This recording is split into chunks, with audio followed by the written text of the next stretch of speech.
देखिए, देश का प्रधानमंत्री होता है। हमारे देश के प्रधानमंत्री के ऊपर कोई भी विदेशी व्यक्ति, विदेशी कोई किसी सरकार का कोई राष्ट्राध्यक्ष या मंत्री कोई अगर अभद्र टिप्पणी करता है तो संपूर्ण देश उसके खिलाफ है।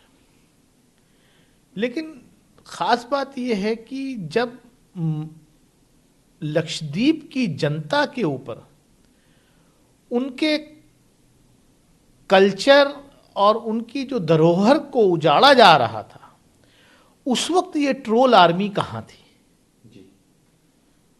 संपूर्ण देश प्रधानमंत्री जी के साथ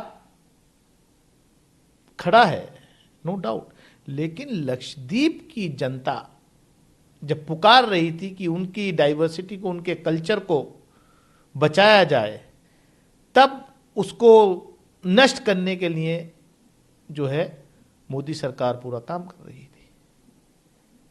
और जहां तक विदेशी लोगों का मामला है, वो कोई भी हो, भारत उस मामले में देश इकट्ठा है और रहा, ये हमारी परंपरा रही है।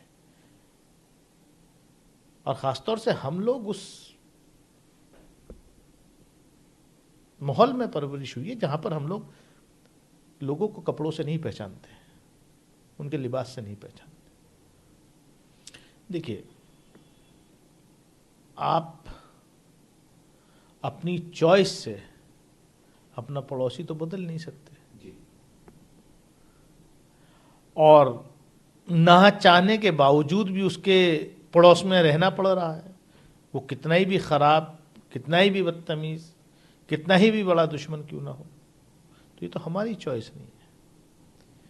ये तो जो ज्योग्राफिकल बाउंड्रीज हैं, ये तो रियलिटी है। और भारत की हमेशा ये कोशिश रही है कि अपने पड़ोसी मुल्कों के साथ अच्छे संबंध रखें, लेकिन अनफॉर्चुनेटली इस वक्त कुछ ऐसा माहौल है कि चारों तरफ से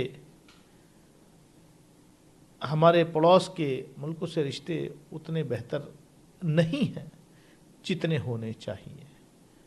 और जो हमारे पड़ोस के मुल्क थे, चाहे नेपाल हो, भूटान हो, श्रीलंका हो, मालदीव्स हो,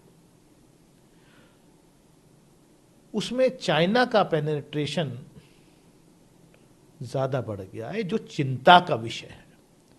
ठीक है, पाकिस्तान के साथ था, पहले यूएस का था, चाइना का बढ़ा है, या बांग्लादेश के साथ चाइना का इन्वेस्टमेंट हो रहा है। तो कहीं ना कहीं हमें अपनी विदेश नीति को और स्ट्रॉन्ग करने की ज़रूरत है, बजाय इसके कि हम ट्विटर पे जाकर के जो ट्रोल आर्मीज़ हैं उनका सहयोग लेकर के उनको जवाब दें। वो नहीं है, हमें डिप्लोमेटिक फ्रंट पे जो है जवाब देना पड़ेगा। जब श्री लालू प्रसाद यादव यूपीए की सरकार में रेल मंत्री थे, तो उस वक्त का रिकॉर्ड उठा करके देखिए कि जो रेलवे घाटे में जा रहा था, उस रेलवे को मुनाफे में लाने का काम श्री लालू प्रसाद यादव जी ने किया था। और आईआईएम ने बाकायदे उस पर रिसर्च किया कि भाई ये कैसे टर्न अराउंड किया। आज रेलवे का क्या हाल है सब जान रहे हैं। जो बुजुर्गों के, जो सीनियर सिटीजन्स के कंसेशंस थे वो भी खत्म कर दिए। प्लेटफॉर्म टिकट जो 2 रुपए का होता था वो 50 रुपए का कर दिया। तो बीजेपी के पास दिखाने के लिए कुछ नहीं है। जब जब चुनाव आता है तब तब लालू जी की फैमिली को टारगेट करने की कोशिश होती है, क्योंकि वो मजबूती के साथ इस देश की फासिस्ट ताकतों के आगे झुके नहीं हैं। ये उनका दोष है। जी न्यूज़।